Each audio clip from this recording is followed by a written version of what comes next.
Bharat line communications private limited. আপনারা দেখছেন express news, খবর নেয় খবর দেয়।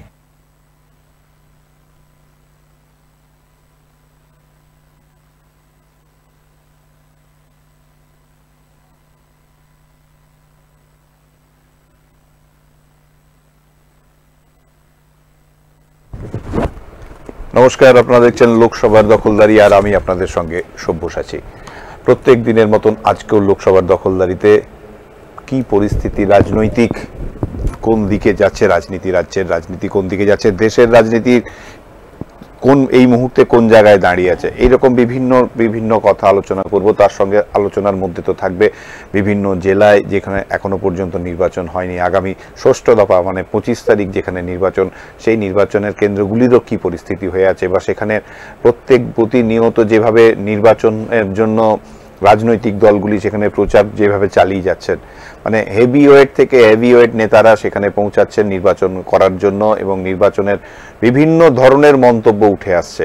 কোথাও সেখানে দেখা যাচ্ছে যে আদালতকে পর্যন্ত মানে অবমাননার মতন শব্দের ব্যবহার হচ্ছে, কিন্তু আদালত এক কথায় নিশ্চুপ, এমনও কিন্তু অনেক ঘটনা ঘটছে। আর এই সব আলোচনা করতে গিয়ে একজন সঙ্গীর নিশ্চয়ই সবসময় প্রয়োজন হয়। আজও ঠিক আমার সঙ্গে আছেন বিশিষ্ট সাংবাদিক তপন দাস পণ্ডিত। পণ্ডিতা, তোমাকে স্বাগত অনুষ্ঠানে। ধন্যবাদ। পণ্ডিতা, প্রথম কথা হচ্ছে যে আজকের যখন নির্বাচনের বিভিন্ন বিষয় নিয়ে আলোচনাই হচ্ছে, তখন যেটা হচ্ছে যেটা একটা খুব বড়, যেটা হচ্ছে যে আজকে হাইকোর্ট উচ্চ আদালত থেকে একটি মামলার পরিপ্রেক্ষিতে রায় ঘোষণা করা হয়, এবং সেখানে বলা হয় 2010 সাল থেকে মানে যেসব ওবিসি শংসাপত্র দেওয়া হয়েছে সেগুলিকে সব বাতিল করা হলো। প্রায় 5 লক্ষ ওবিসি শংসাপত্র বাতিল। তবে হ্যাঁ, একটা জায়গা যেটা ওই শংসাপত্র নিয়ে যাদের কাজকর্ম হয়ে গেছে তারা এর আওতায় আসবে না, কিন্তু বলা হয়েছে যে এই শংসাপত্র যেগুলো কাজ হয়নি সেগুলো আর কোনো রকম ভাবে কোনো কর্মক্ষেত্রের বিষয়ে ব্যবহার করা যাবে না। তারই পরিপ্রেক্ষিতে আজকে মাননীয় মুখ্যমন্ত্রী মমতা বন্দ্যোপাধ্যায় তিনি একদম সরাসরি বললেন এই রায় মানি না। কিভাবে দেখছো? না, এটা কিন্তু প্রথম নয়। রায় না মানার এই ধরনের যে মন্তব্য, এটা কিন্তু আমরা ইতিপূর্বে দেখছি।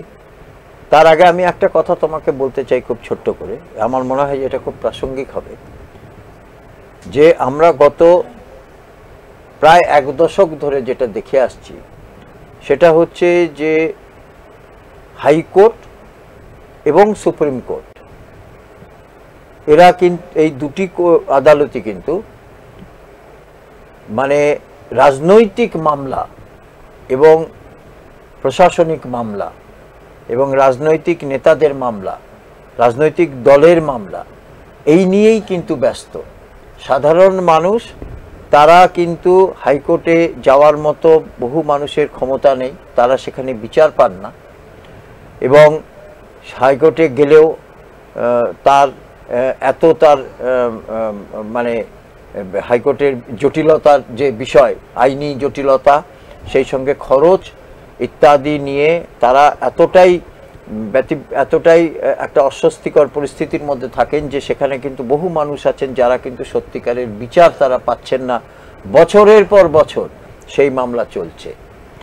কিন্তু আমরা দেখছি যে অতি সম্প্রতি এবং তার আগেও আমরা দেখছি যে বিভিন্ন বিষয়ে একটু সামান্য কিছু হলেই রাজনৈতিক নেতারা তারা হয় হাইকোর্টে চলে যাচ্ছেন, হাইকোর্ট থেকে ডিভিশন বেঞ্চে চলে যাচ্ছেন, ডিভিশন বেঞ্চ থেকে সুপ্রিম কোর্টে চলে যাচ্ছেন।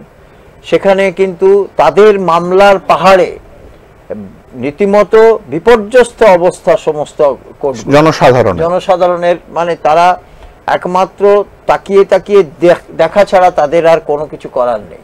কারণ এই মামলাগুলো যেগুলোই হচ্ছে সেগুলোই এত প্রভাবশালীদের মামলা যে সেখানে কিন্তু, এবং প্রত্যেকটা মামলা, বেশিরভাগ মামলাই আর্জি করা হচ্ছে যে খুব দ্রুত গতিতে মামলাটা শোনা হোক, এবং বহু ক্ষেত্রে সে আর্জি মঞ্জুরও হচ্ছে। ফলে যেটা দাঁড়াচ্ছে, এবং আমরা যেটা দেখেছি যে কলকাতা হাইকোর্ট, যেটা ক্যালকাটা হাইকোর্ট বলে, ব্রিটিশ আমল থেকে কলকাতা হাইকোর্টের সারা দেশের মধ্যে অত্যন্ত প্রথিতযশা সমস্ত যারা আইনজীবী তারা কলকাতা হাইকোর্টে তারা দাঁড়িয়েছেন মামলা করার জন্য। তারা কলকাতা হাইকোর্টে তারা আইনজীবী হিসাবে তারা সারা পৃথিবীতে আন্তর্জাতিকভাবে তারা নাম করেছেন এবং কলকাতা হাইকোর্টের যে বিচার পদ্ধতি, কলকাতা হাইকোর্টের যারা জাজ হাকিম তারাও কিন্তু আন্তর্জাতিকভাবে নাম কুড়িয়েছিলেন। কিন্তু সাম্প্রতিককালে আমরা দেখলাম যে বিভিন্ন ক্ষেত্রে কলকাতা হাইকোর্টের যে বিভিন্ন নির্দেশ সেগুলো বিশেষ করে সরকারি যারা আধিকারিক আছে তাদেরকে ডাকা হলে তারা যান না, সরকারি যারা আইনজীবী আছে তারা তারিখের পর তারিখ তারা উপস্থিত হন না, যখন তারা উপস্থিত হন তখন তারা এমন একটা বাহানা দেন যে সেটা কিন্তু আইনের গতভাবে সেটা কোনো যুক্তিগ্রাহ্য নয়, অথচ তারা এইভাবেই চলছে। পরবর্তী ক্ষেত্রে আমরা দেখেছি যে সিবিআই তদন্তের দাবি, ইডি তদন্তের দাবি, এই সমস্ত দাবিতে কিন্তু কলকাতা হাইকোর্টে কিন্তু মামলার পর মামলা হচ্ছে। এরপর এনআইএ তদন্তের দাবি, সেখানেও মামলার পর মামলা হচ্ছে। এবং আজকে আমরা যেটা দেখলাম এবং এই ইতিপূর্বে আমরা এই খুব অল্প দিনের ব্যবধানে আমরা যেটা দেখলাম যে ইতিপূর্বে প্রায় 26,000 যে চাকরি যে এসএসসি যে বিরুদ্ধে যে মামলা হয়েছিল এবং কলকাতা হাইকোর্ট যে প্যানেলটা বাতিল করেছিল কলকাতা ডিভিশন বেঞ্চ, সেটাকেও কিন্তু আজকে তখন মুখ্যমন্ত্রী মমতা বন্দ্যোপাধ্যায় সরাসরি তার বিরুদ্ধে তিনি সুপ্রিম কোর্টে গেছিলেন। এবং তখন কিন্তু যখন কলকাতা হাইকোর্টের ডিভিশন বেঞ্চ যে রায় দিয়েছিল সেই রায়ের পরিপ্রেক্ষিতে কিন্তু বিভিন্ন শাসক দলের বিভিন্ন নেতাদের আমরা বিভিন্ন ধরনের মন্তব্য করতে শুনেছি। এমনকি এটাও শুনেছি যে কলকাতা হাইকোর্ট বলে আর কিছু নেই, কলকাতা হাইকোর্ট বিজেপি কিনে নিয়েছে, কলকাতা হাইকোর্ট এখন তুলে দিলেও হয়, এই ধরনের মন্তব্য আমরা শুনতে পেয়েছি। পরবর্তী ক্ষেত্রে সুপ্রিম কোর্ট যখন সেই মামলা যখন সেটা স্টে দিল, সেই মামলা 2 মাসের জন্য সেই মামলা যখন অন্তর্বর্তী যখন একটা ইনজাংশন দিল, তখন কিন্তু দেখা গেল যে সেটাকে বলা হলো সাধারণ মানুষের সামনে যে তাদের সেটা জয়, সেখানে আবির খেলা হলো, ইত্যাদি ইত্যাদি নানা রকমের হলো, মিষ্টি খাওয়া হলো, সব কিছু হলো। একই ঘটনা আমরা দেখেছি যে কেজরিওয়ালের ক্ষেত্রে, দিল্লির মুখ্যমন্ত্রী, তাকে প্যারোলে ছাড়া হয়েছে যেহেতু তিনি একটা রাজ্যের মুখ্যমন্ত্রী এবং সেখানে প্রচুর বিচার বিবেচনা করে, সেটা কি আইনে ছাড়া হয়েছে আমি আইনজ্ঞ নই এবং সে নিয়ে আমার মন্তব্য করা উচিত নয়। ছাড়া হয়েছে, তিনি ছাড় পেয়েছেন এবং ছাড় পেয়েই তিনি রীতিমতো তার পুরনো যে ফর্ম সেটাতে তো অবশ্যই ফিরে এসেছেন। একই সঙ্গে তার দলের বা তার কর্মী সমর্থকদের তাদের মধ্যেও একটা উল্লাস আমরা দেখেছি, কিন্তু পাশাপাশি তারা এটা ভুলে গেছেন যে তাদের কাকে কিন্তু 1 তারিখ পর্যন্ত প্যারোলে দেওয়া হয়েছে, 2 তারিখে তাকে আবার ভেতরেই যেতে হবে। তখন কি করবেন তারা আমি জানি না। এবং আজকে তোমাকে একটা কথা জানিয়ে রাখি যে একই দাবিতে যে আরেক মুখ্যমন্ত্রী হেমন্ত সোরেনের তিনি যে মামলা করেছিলেন সেই বিরুদ্ধে কিন্তু সেখানে কিন্তু সরাসরি সুপ্রিম কোর্ট না করে দিয়েছে, খারিজ করে দিয়েছে, বলেছে এটা হয় না। কারণ হচ্ছে যে তিনি শুনতেই চায়নি। তারপরে সেটা কোনোভাবে মেনশন যখন হয়েছে তখন তাকে বলা হয়েছে যে তিনি বহু তথ্য লুকিয়েছেন এবং হেমন্ত সোরেন এবং কেজরিওয়ালের মামলা এক নয়, ফলে সেখানে তিনি ছাড় পাননি। আমি আজকের বিষয়ে যদি আসি যে এসএসসি মামলার পরবর্তী তারপরেই যে গুরুত্বপূর্ণ মামলাটি, সেটা হচ্ছে যে আজকে যেভাবে হাইকোর্ট যে রায়টা দিয়েছে সেটা অবশ্যই বিরোধীদের উল্লসিত হওয়ার মতো ঘটনা। যে ওবিসি সার্টিফিকেট যেভাবে ইস্যু করা হয়েছে সেটা সম্পূর্ণ নিয়ম মেনে করা হয়নি এবং তার জন্য যে কমিটি যেটা থাকে ওবিসি সার্টিফিকেট স্থির করার জন্য যে কমিটি থাকে শংসাপত্র নির্ধারণের জন্য, সেই কমিটির সিদ্ধান্ত মানা হয়নি, ইত্যাদি ইত্যাদি। যা হোক, এবং ডিভিশন বেঞ্চ যে রায়টা দিয়েছেন সেই রায়টা বেরোনোর পরেই আমরা রাজনৈতিকভাবে যে প্রতিক্রিয়া আমরা দেখতে পাচ্ছি গোটা রাজ্য জুড়ে, এটা কিন্তু আমার মনে হয়েছে যে একটা মানে আবার একটা নতুন ধরনের রাজনৈতিক একটা রাজনৈতিকভাবে আবার শুরু হবে। হ্যাঁ, মানে একটা রাজনৈতিক ইস্যু আবার তৈরি হলো, যার প্রথম ইস্যুটা মুখ্যমন্ত্রী তিনি করলেন এবং তিনি বললেন যে এই রায়কে তিনি মানেনি না, এই রায় বিজেপির রায়। হ্যাঁ, এই রায় একদমই বিজেপির রায়। এর আগেও আমরা শুনেছি বারবার যে সমস্ত আদালতকে বিজেপি কিনে নিয়েছে, এই ধরনের রায় আমরা অনেকের মুখেই শুনতে পেয়েছি। আজকে সেটা আবার নতুন করে শুনলাম এবং একই সঙ্গে সেই রাজনৈতিক যে ইস্যুটা, সেই ইস্যুটাকে আমরা দেখতে পেলাম কিভাবে সেই ইস্যুটা শাসক দল ব্যবহার করছে। তারা সরাসরি যেটা বলতে চাইছে যে এখানে ওবিসির মধ্যে বহু সংখ্যালঘু সম্প্রদায়ের একটা বড় অংশ আছে, তাদেরকে বঞ্চিত করার জন্য এই ধরনের রায় দেওয়া হয়েছে, এই ধরনের একটা রায়, এবং তারা বঞ্চিত হবেন, সংখ্যালঘু মানুষ বঞ্চিত হবেন, সঙ্গে সঙ্গে দরিদ্র মানুষরা বঞ্চিত হবেন ইত্যাদি অনেক ধরনের আমরা মন্তব্য শুনতে পেলাম। ফলে রাজনৈতিক তরজা যে আমরা শুনতে পেলাম, সেই রাজনৈতিক তরজায় আমরা দেখতে পেলাম যে পরিস্থিতি কিন্তু ক্রমশই উত্তপ্ত হয়ে উঠেছে।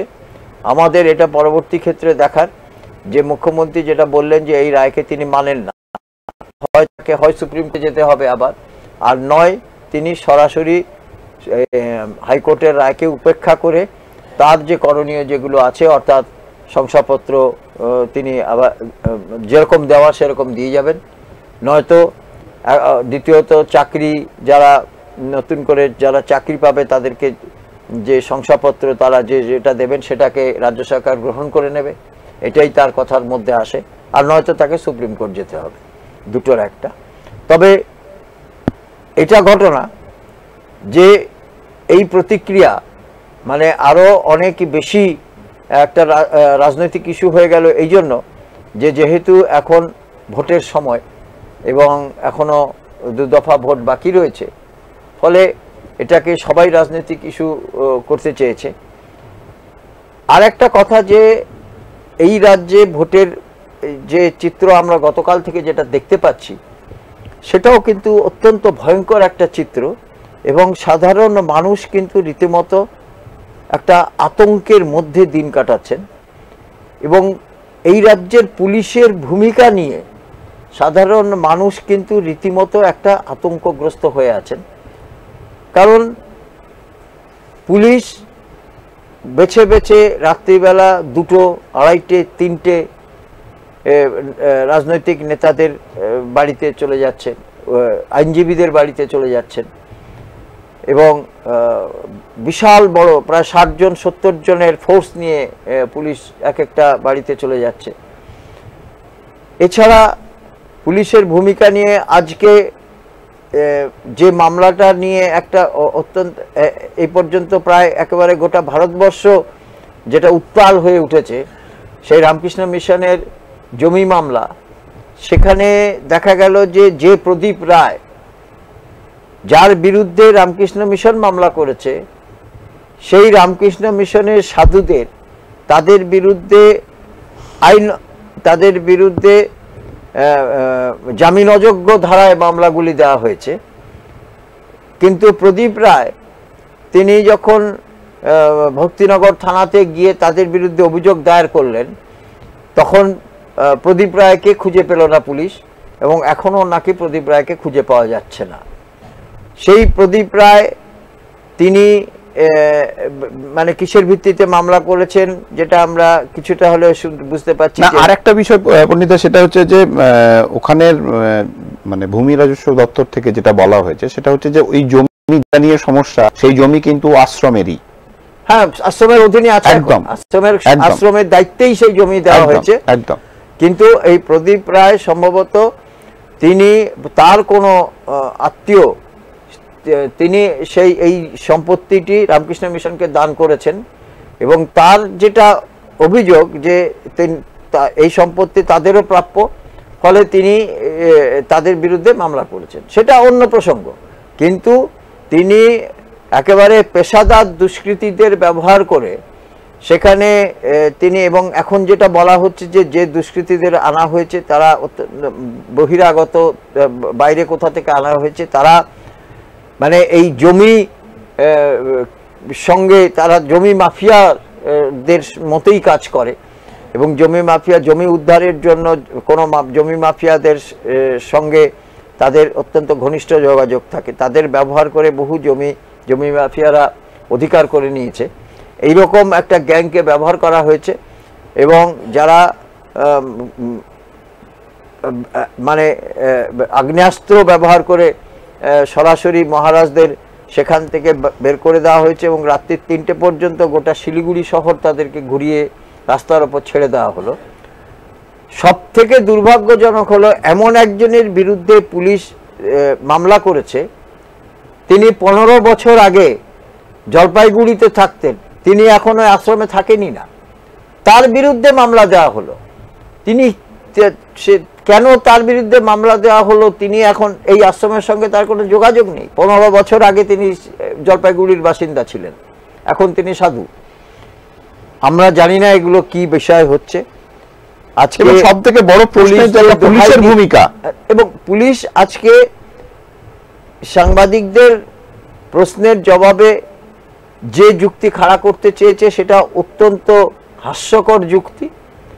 তাদেরকে যখন জিজ্ঞেস করা হয়েছে যে তখন তারা কোনো সদুত্তর তো দিতে পারেইনি, উল্টে যাদেরকে মহারাজরা যারা বললেন যে আমাদেরকে অস্ত্র দেখানো হয়েছে, সেই মহারাজদেরকে উল্টে তাদেরকে অস্ত্রের মামলা দেওয়া হয়েছে, এবং আইন অযোগ্য ধারায় মামলা দেওয়া হয়েছে। ফলে এটা একটা এমন পরিস্থিতি হয়ে দাঁড়িয়ে আছে যে ভোটের মুখে এটা একটা রাজনৈতিকভাবে একটা অত্যন্ত মানে চাঞ্চল্যকর ঘটনা তো বটেই, তার পাশাপাশি আজকে সেই যে রায়টা আজকে ঘোষিত হয়েছে সেটাও একটা চাঞ্চল্যকর ঘটনা। তার আগে এসএসসি নিয়ে যে রায় ঘোষণা হয়েছে সেটাও একটা চাঞ্চল্যকর ঘটনা। সুতরাং এই রাজ্যে যেভাবে পরপর ঘটনার একেবারে ঘটনার পর ঘটনা ঘটে চলেছে এবং ঘটনা বহুল হয়ে উঠছে, সেটা কিন্তু এই রাজ্যের মানুষকে একদণ্ড কিন্তু স্বস্তির মধ্যে রাখছে না। এটা হচ্ছে সবচেয়ে দুর্ভাগ্যজনক। আচ্ছা, আমাকে একটা জিনিস বলো, যে এই যে ধরো একটার পর একটা বিভিন্ন ধরনের আদালত থেকে, মানে এক কথায় বলতে গেলে রাজ্য সরকারের বিরুদ্ধে অভিযোগের পর মানে তার যে রায়গুলো আছে সব কটা রায় কিন্তু রাজ্য সরকারের বিরুদ্ধে যাচ্ছে, একদম। এবং এই রাজ্য সরকার কোনো রায়কেই তিনি আমল দিতে চাইছে না। এবার কতটা মানুষ এটাকে একরকম ভাবে নিচ্ছে, সরকার তাদের মতন করে চলছে, এবং সেই বিষয়গুলো নিয়ে তারা supreme court, high court, supreme court এই করছে।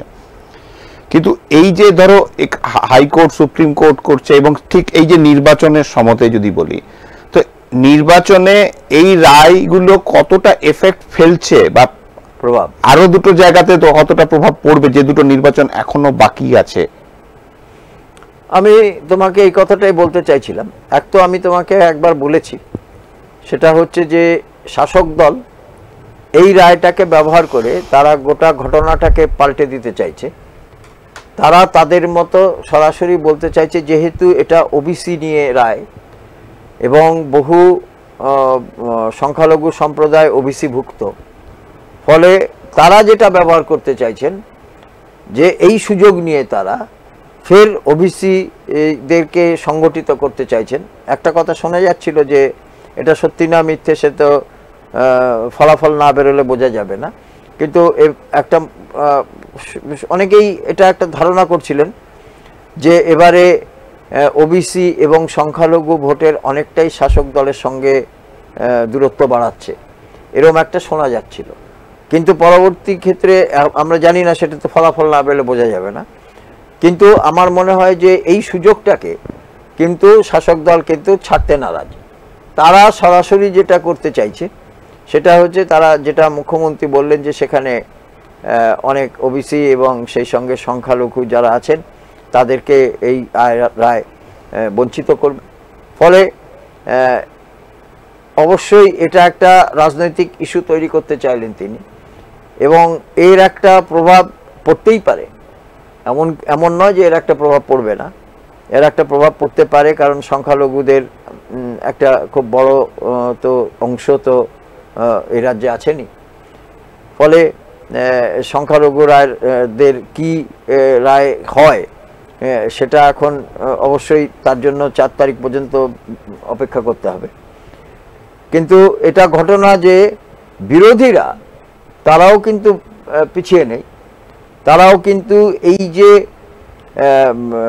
যে শংসাপত্র নিয়ে দুর্নীতি হয়েছে, আদালতের রায়কে মানা হয়নি ইত্যাদি ইত্যাদি, কমিটির রায়কে মানা হয়নি ইত্যাদি ইত্যাদি, যে কমিটি যে সংখ্যালঘু উন্নয়নের জন্য একটা কমিটি, আমরা আলোচনা যাব। আমাদের সঙ্গে রমেন মাইতি রয়েছে, আমরা একটু কি পরিস্থিতি আছে।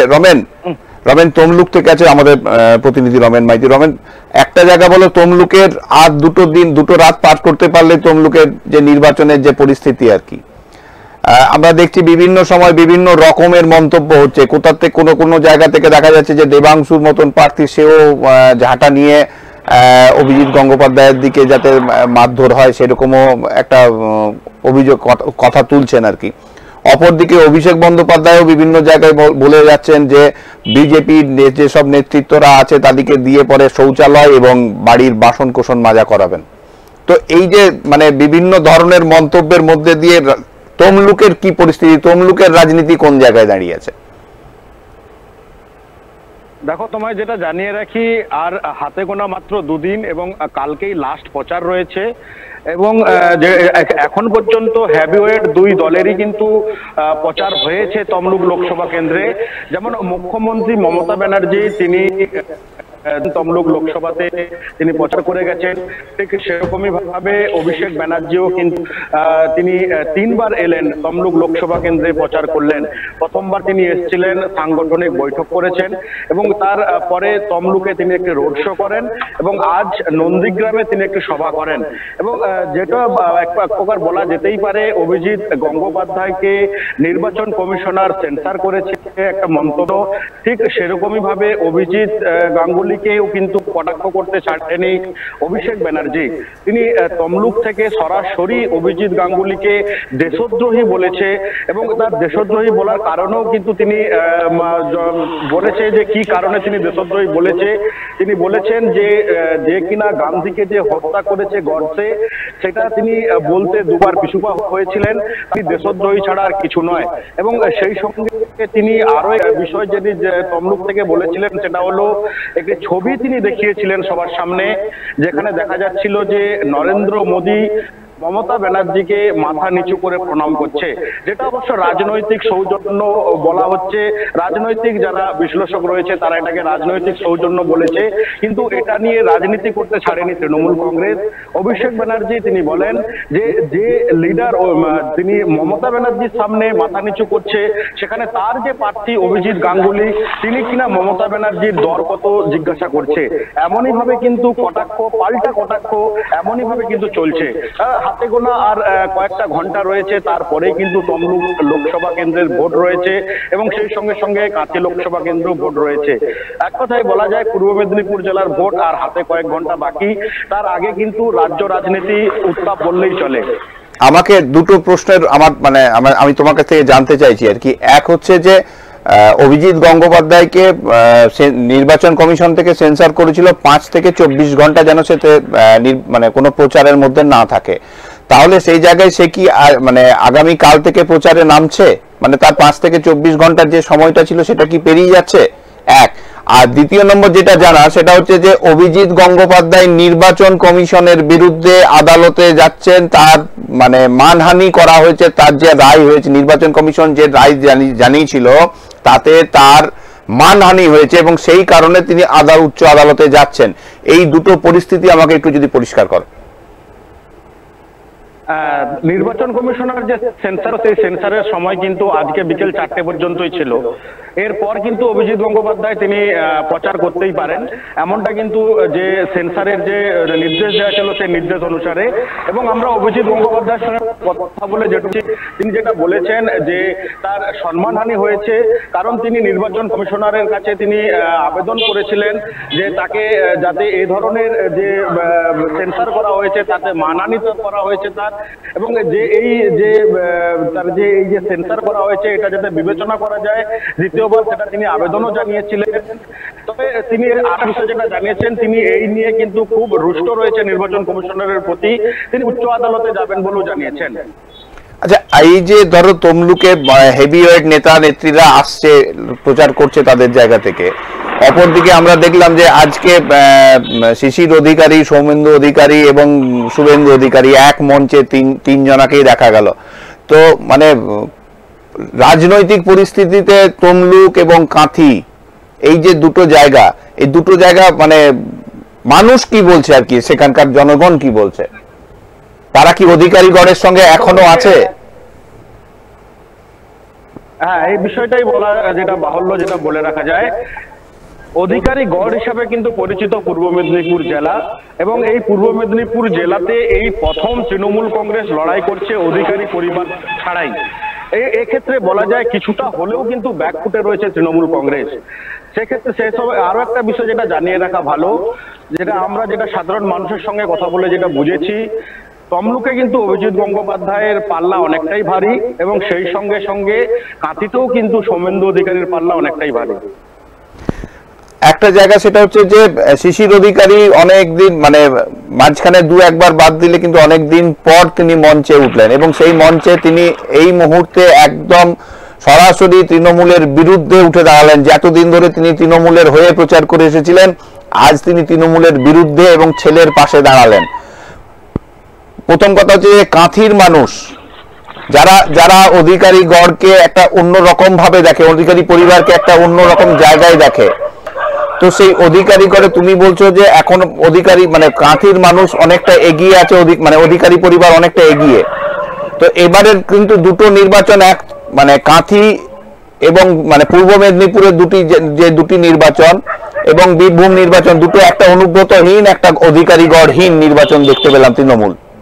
সেই জায়গায় দাঁড়িয়ে কি মানে আশা করা যায় যে তৃণমূল কংগ্রেস ওখান থেকে ব্যাক ফুটে যাবে, তুমি যেটা বলছো আর কি? একদম, সেটা পরিসংখ্যান হিসাব করলেই বোঝা যাবে। কাঁথি যে লোকসভা রয়েছে, কাঁথি লোকসভাতে যে 7টা বিধানসভা রয়েছে, সেই 7টা বিধানসভার মধ্যে কিন্তু 4টেতে বিজেপি জয়লাভ করেছে, 3টেতে তৃণমূল কংগ্রেস জয়লাভ করেছিল। এবং তমলুক যে লোকসভা রয়েছে, তমলুক লোকসভার 7টা বিধানসভার মধ্যে 4টেতে জয়লাভ করেছিল তৃণমূল কংগ্রেস এবং 3টেতে জয়লাভ করেছিল বিজেপি। কিন্তু এই যে তৃণমূল কংগ্রেস 4টেতে তমলুক লোকসভা কেন্দ্রে জয়লাভ করেছিল, তার মার্জিন কিন্তু খুব বেশি ছিল না। এক, দ্বিতীয়ত পঞ্চায়েত নির্বাচন যে হয়ে গেল, পঞ্চায়েত নির্বাচনে যেটা আমরা লক্ষ্য করেছি, বেশ কিছু কিন্তু গ্রাম পঞ্চায়েত দখল করেছে বিজেপি, সেই সঙ্গে পঞ্চায়েত সমিতিও কিন্তু বেশ কিছু আসন বাড়িয়েছে বিজেপি। সেক্ষেত্রে বলাই যায় যে বিধানসভার নিরিখে 2021-এর বিধানসভার নিরিখে তমলুক লোকসভা কেন্দ্রে পিছিয়ে, কিন্তু পঞ্চায়েতের যে ফলাফল, সেই ফলাফলে দেখা যায় যে প্রায় 50-50 বলা যেতেই পারে। তো এখানে যেটা মেন যেটা বিষয়টা উল্লেখ করা উচিত, যেটা হচ্ছে অভিজিৎ গাঙ্গুলি বিজেপির প্রার্থী। অভিজিৎ গাঙ্গুলি তিনি যে একটা প্রাক্তন বিচারপতি হাইকোর্টের, সেই একটা হেভিওয়েট ক্যান্ডিডেট থাকার কারণেই বিজেপির অনেকটাই কিন্তু এগিয়ে রয়েছে বিজেপি।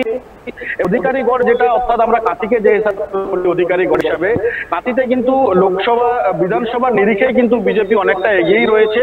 সেই হিসাবে কিন্তু সাধারণ মানুষের সঙ্গে আমরা কথা বলেছি, এবং আজকেই অমিত সাহা কাঁথি লোকসভা কেন্দ্রের মুখবেড়িয়াতে তিনি মিটিং করে গেলেন, এবং এই জনসভাতে মানুষের উচ্ছ্বাস ছিল চোখে পড়ার মতো। এবং শিশির অধিকারী, যিনি কিনা এতদিন তৃণমূল কংগ্রেসে ছিলেন, তিনি সদস্য ছিলেন, তিনি যেটা বললেন যে 3বারের সাংসদ ছিলেন তিনি, মানুষ তাকে আশীর্বাদ করেছে, সেই আশীর্বাদই যেন সৌমেন্দু অধিকারীকেও মানুষ করেন। এবং সেই সঙ্গে তিনি জনসভা থেকে যেটি আরো একটি বিষয় বলেছে, যে তিনি ক্ষমাপ্রার্থী মানুষের কাছে, এতদিন ধরে তিনি তৃণমূল কংগ্রেস ধরার জন্য। অসংখ্য ধন্যবাদ রমেন, তোমার সঙ্গে আমরা আবার যোগাযোগের মধ্যে থাকবো।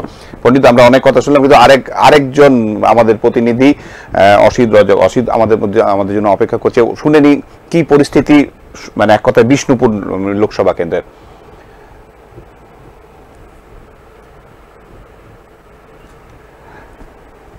অসিত, আমি একদম সরাসরি তোমার কাছে জানতে চাইছি, সেটা হচ্ছে যে বিষ্ণুপুর যে লোকসভা কেন্দ্র, সেই লোকসভা কেন্দ্রের আজকের এই মুহূর্তে কোন জায়গায় দাঁড়িয়ে আছে? সেখানে দেখা গেল হেভিওয়েট নেতা মন্ত্রীরা বিভিন্ন সময় এসে তাদের প্রচার করে গেল, এখন কোন জায়গায় দাঁড়িয়ে আছে, মানুষ কি চাইছে? একেবারে সত্যি যে বিষয়টা আমি বলতে চাইবো যে বিষ্ণুপুর যে লোকসভা, এই লোকসভা কিন্তু যে মহা পেরিয়ে ষষ্ঠ দফার যে ভোট আর মাত্র দিন, এরপরে কিন্তু এই নির্বাচন হবে। আর এই বিষ্ণুপুর যে লোকসভা, তাতে 2019 2021 এই দুটোতেই কিন্তু বিজেপির একটা গড় শক্তি ধরা হয়ে থাকে। আর এই লালমাটির বাঁকুড়াতে একটা কথা বলাই যায়, যেখানে মানুষ এবার কিন্তু যে বড় ফুল লটফুল রয়েছে, সেই পদ্ম ফুল ছেড়ে ছোট ফুলের যে তাদের লক্ষ্মী ভান্ডার, সেই লক্ষ্মী ভান্ডারের যে একটা ম্যাজিক, সেই ম্যাজিক কিন্তু মহিলাদের মধ্যে একটা চলছে। এবং বিশেষ করে বিষ্ণুপুর লোকসভাতে কিন্তু একই দিনে বিভিন্ন তারকারা, যেমন হেমন্ত শর্মা, তিনি আসছেন মুখ্যমন্ত্রী আকুয়ে প্রচার করছেন, অপরদিকে অমিত শাহ বাঁকুড়াতে আসছেন, মোদী নিকুঞ্জপুরে করছেন, তার পাল্টা করছেন মমতা, এবং সোনামুখী গতকাল করেছে অভিষেক বন্দ্যোপাধ্যায়। আজকে রামসাগর, অন্ডার এবং বিষ্ণুপুরের একটি রোড শো করে সমর্থকরা সমর্থনে, যেখানে এই ষষ্ঠ দফাতে কিন্তু বিষ্ণুপুর লোকসভা বরাবরের জন্য একটা হট লোকসভা আসন বলে পরিচিত।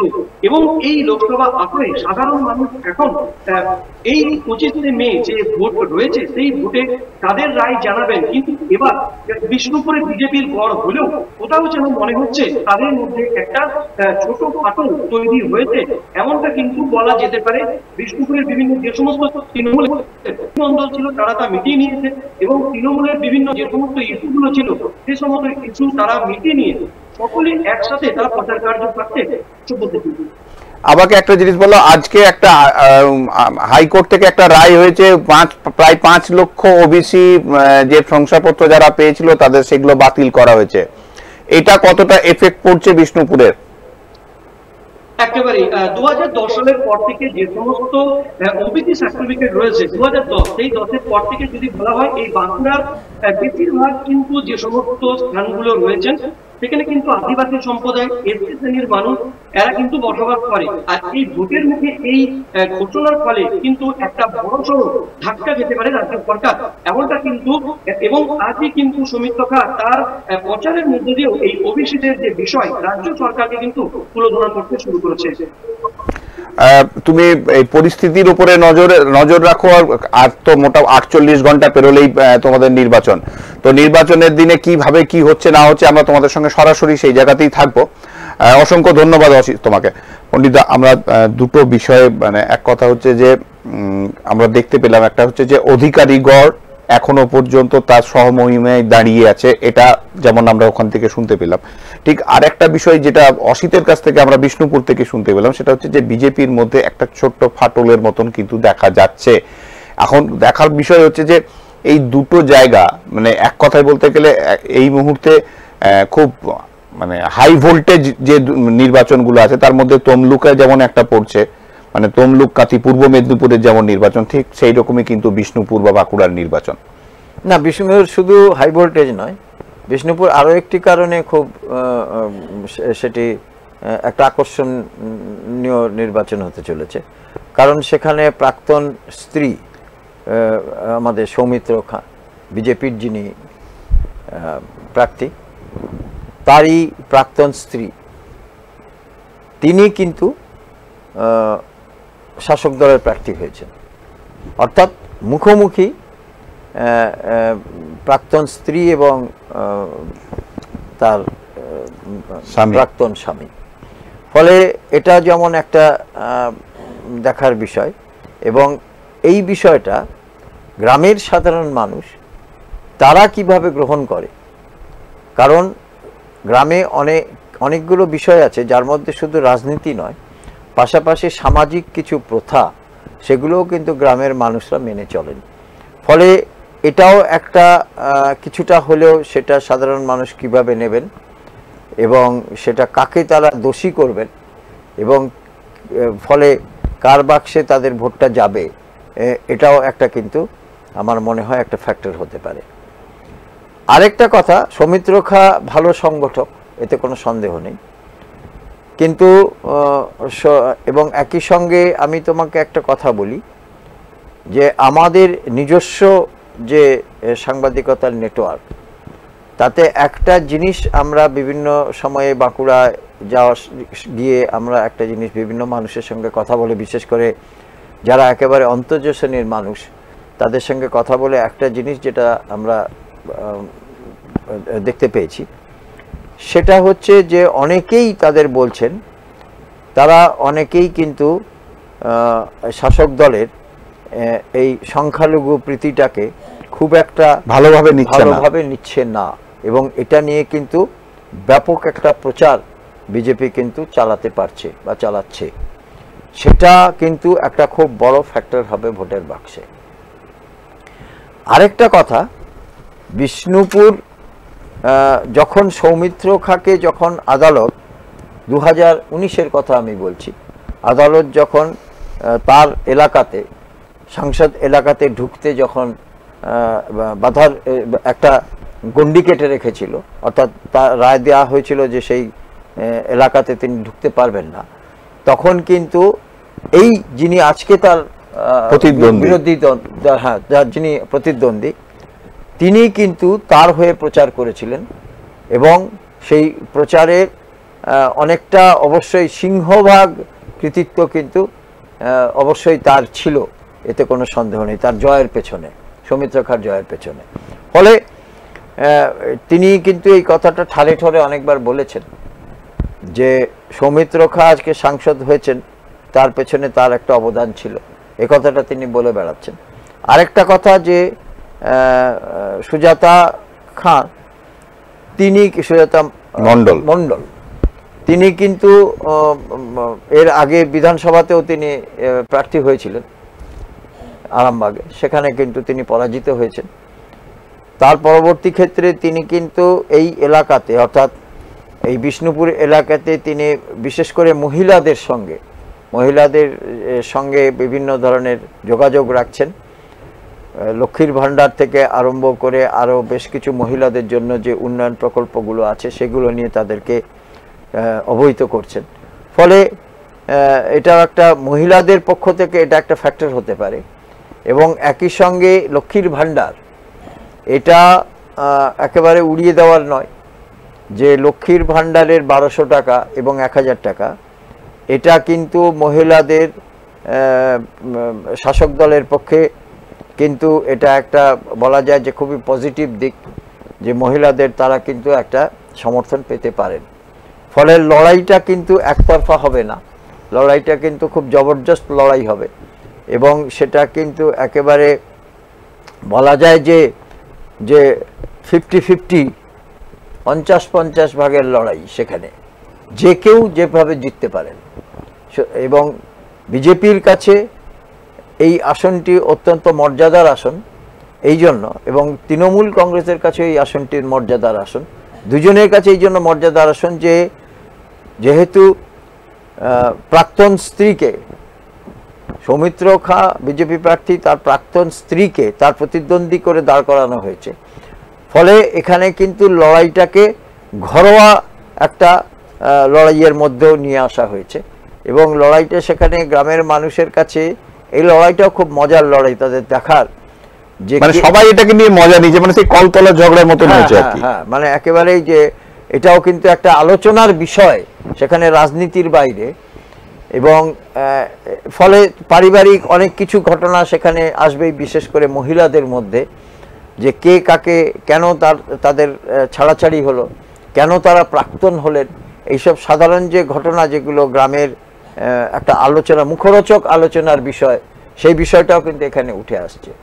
ফলে লড়াইটা এখানে এতটাই মানে হাই ভোল্টেজ হচ্ছে এবং এতটাই প্রতিদ্বন্দ্বিতামূলক লড়াই হচ্ছে যে এটার ফলাফল নিয়ে এখনই কিছু মানে ভবিষ্যৎবাণী করা, সেটা কিন্তু একটা খুব মানে খুবই কঠিন কাজ বলে আমার মনে হয়েছে। না, এটা একদম তুমি ঠিক কথা বলছো যে যতক্ষণ না দেখো ভোট মানুষ দেবে, এবং তার অধিকার সে তার কোথায় দেবে বা কি করবে, এখানে কারো কোনো রকম জোর করার কোনো অধিকার নেই। সোনামুখী এলাকা ইত্যাদি এলাকায় ভারতীয় জনতা পার্টি তাদের যথেষ্ট প্রভাব বাড়াতে পেরেছে।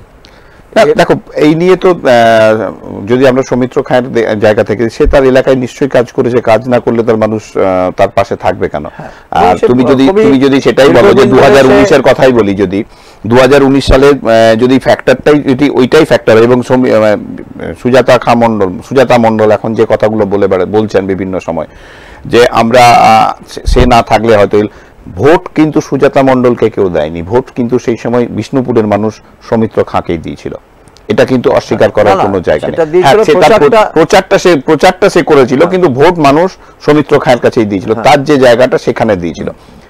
আমি যদি তোমার ইয়ের কথা বলি, আমরা তমলুকের কথা বলি বা কাঁথির কথা বলি, আমরা যেটা আমাদের প্রতিনিধি আমরা ওর কাছ থেকে যেটা জানতে পারলাম, সেটা হচ্ছে যে এখনো পর্যন্ত তৃণমূল কংগ্রেসের থেকে বিজেপি, ভারতীয় জনতা পার্টি তমলুক এবং কাঁথি দুটো কেন্দ্রেই কিন্তু তাদের এগিয়ে আছে জনগণের হিসাবে। এবং আজকে যে এক কথায় শিশির অধিকারী যেভাবে মঞ্চ থেকে, শিশির অধিকারী তারপরে সৌমেন্দু অধিকারী এবং শুভেন্দু অধিকারী এক মঞ্চ থেকে যেভাবে পাশে দাঁড়ালেন বা যে বার্তা পৌঁছালেন, না, একটা কথা তোমাকে স্বীকার করতে হবে যে শিশির অধিকারী বহু পুরনো খেলোয়াড়, এবং 1970 সাল থেকে তিনি কিন্তু সেখানে কংগ্রেসের প্রার্থী এবং তিনি একনিষ্ঠ কংগ্রেস কর্মী।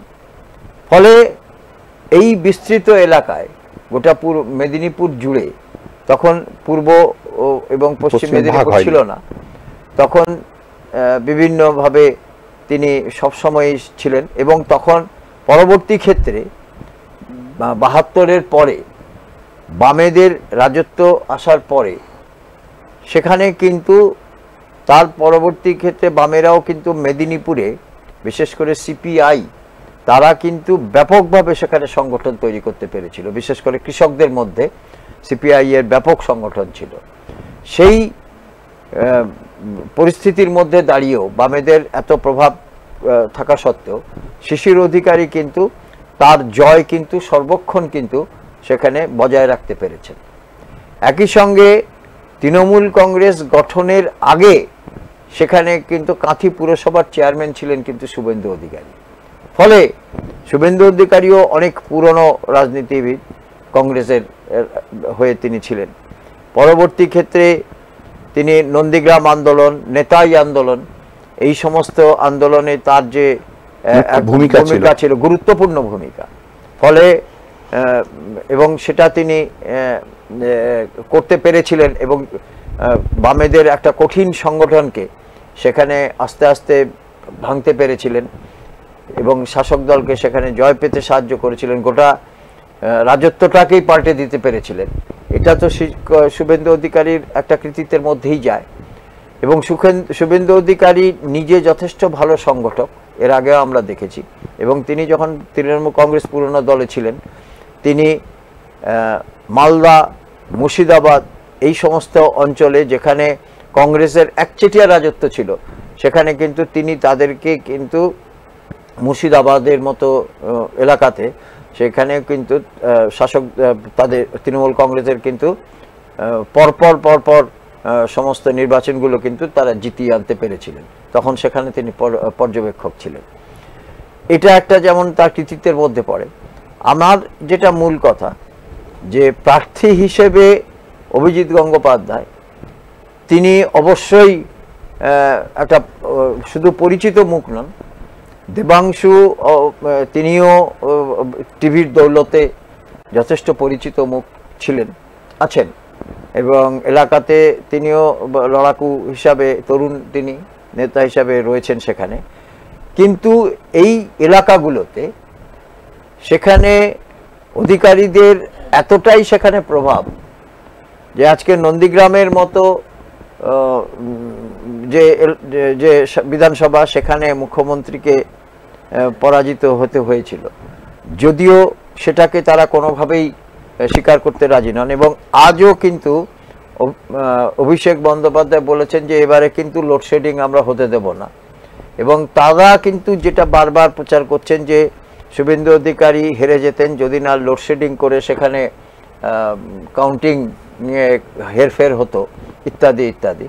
রাজনীতিটা রাজনীতির মতো চলছে, কিন্তু বাস্তবটা হলো যে শুভেন্দু অধিকারীদের গড় যেটা বলে সেটা অবশ্যই অধিকারীদের গড়, এবং সেই গড় কতটা অটুট আছে সেটা অন্য প্রসঙ্গ, কিন্তু একসময় সেটা অধিকারীদের গড়ই ছিল। এবং সেটা যে খুব একটা সেই গড়টা বিধানসভাতেও মোটামুটি দেখা গেছে 4-3 আসনে 7টা কাথি এবং তমলুক মিলিয়ে 7টি বিধানসভা আসন তাদের আছে। এবং সব থেকে বড় কথা নন্দীগ্রামে সেখানে জেলা পরিষদের অনেকগুলো আসন তারা জয় পেয়েছে, পঞ্চায়েতে যথেষ্ট ভালো ফলাফল করতে পেরেছে, এটা তাদের পক্ষে একটা খুব পজিটিভ সাইন। এবং এছাড়াও শিশির অধিকারী নিজে ওই এলাকার যথেষ্ট একটা প্রভাবশালী নেতা, ফলে এবং মানুষ তাদেরকে গ্রহণ করে, তাদের কথাবার্তা, তাদের সমস্ত কিছু, তাদের সিদ্ধান্ত, সেখানে মানুষ তাদের সঙ্গে আছে। ফলে এই আসন দুটো, এটাতে কোনো সন্দেহ নেই যে খুব একটা এখানে কঠিন লড়াই হবে বলে আমার মনে হয় না। যারাই জিতুক, আমি যে হার জিত নিয়ে কিছু বলতে চাইছি না, কিন্তু আমার মনে হয়েছে যে লড়াইটা অধিকারীদের পক্ষে অনেকটা সহজ, যেহেতু তারা সেখানকার বাসিন্দা শুধু নন, তারা দীর্ঘদিন ধরে সেই এলাকার তৃণমূল স্তরের মানুষের সঙ্গে তাদের যোগাযোগ, এবং শিশিরবাবুর তো দীর্ঘদিনের যোগাযোগ, ফলে এই এলাকা তারা ধরে রাখতে পারবেন বলে এটা এখনো পর্যন্ত সেটা বিশ্বাস। এরপরে সাধারণ মানুষ তাদের মধ্যে পরে কি কাজ করবে, বিশেষ করে লক্ষ্মীর ভাণ্ডার, যেটা তাদের দাবি শাসক দলের, যে লক্ষ্মীর ভাণ্ডার সেখানে খুব বড় কাজ করবে। এবং একটা কথা মনে রাখতে হবে যে এবারে কিন্তু প্রচারে এবং দেওয়াল লিখনে পর্যন্ত লক্ষ্মীর ভাণ্ডার, স্বাস্থ্যসাথী, সবুজ সাথী ইত্যাদি কিন্তু তারা কিন্তু বারবার এগুলোকে প্রাধান্য দিচ্ছেন সাধারণ মানুষ। এবং কিন্তু একটা জিনিস দেখা যাচ্ছে যে শুভেন্দু অধিকারী বা সুকান্ত মজুমদার তারা যেখানে যেখানে জনসভা করছেন সেখানে বিপুল সংখ্যক মহিলাদের সমাবেশও কিন্তু দেখা যাচ্ছে। বিশেষ করে আমরা অতি সম্প্রতি দেখলাম যে সন্দেশখালীতে, সেখানেও কিন্তু নতুন করে সংগঠন তৈরি করতে পারলো বিজেপি, মহিলাদের দিয়েই পারলো, এবং সেখানকার প্রার্থীও মহিলা প্রার্থী। ফলে এটা একেবারে সব ভেবে নেওয়ার কোনো কারণ নেই যে মানে এই বিভিন্ন ধরনের সরকারি সুযোগ সুবিধা বা জনমোহিনী নীতি, জনমোহিনী প্রকল্পগুলো একেবারে নির্বাচনের ফলাফল পাল্টে দেবে, এরকম ভাবার কোনো কারণ নেই। কারণ সময় কিন্তু পরিবর্তিত হচ্ছে, এবং মানুষের এটা একটা ধারণা যে, এবং বিরোধী দল যেটা প্রচার করছে যে জনমোহিনী প্রকল্পগুলো হচ্ছে, তারা যদি ক্ষমতায় আসে তাহলে এর থেকে আরো অনেক বেশি সুযোগ সুবিধা তারা দেবে। ফলে এটাও কিন্তু একটা প্রচারের মাধ্যম, এবং এটা কতটা এখন ভোট বাক্সে প্রভাব ফেলবে এটা একদম একদম একদম ভোট বাক্সে কি হবে সেটা 4 তারিখে জানা যাবে। এখনো 2 দফার ভোট বাকি আছে, এবং আমাদেরও নজর থাকবে ওই 2 দফার ভোটের উপরে, কারণ ষষ্ঠ এবং সপ্তম এই 2 দফা একদম অনেক দিন ধরে নির্বাচন চলছে আর কি।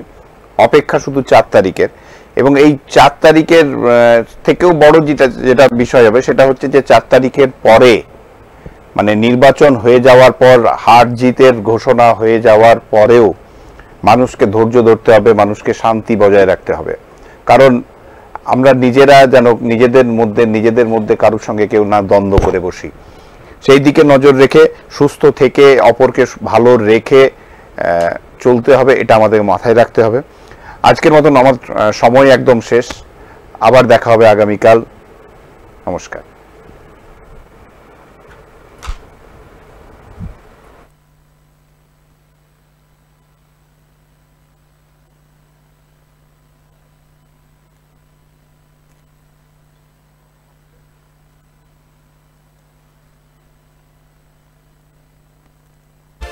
এই হলো ডেডলাইন কমিউনিকেশনস প্রাইভেট লিমিটেড। আপনারা দেখছেন এক্সপ্রেস নিউজ, খবর নেয়, খবর দেয়।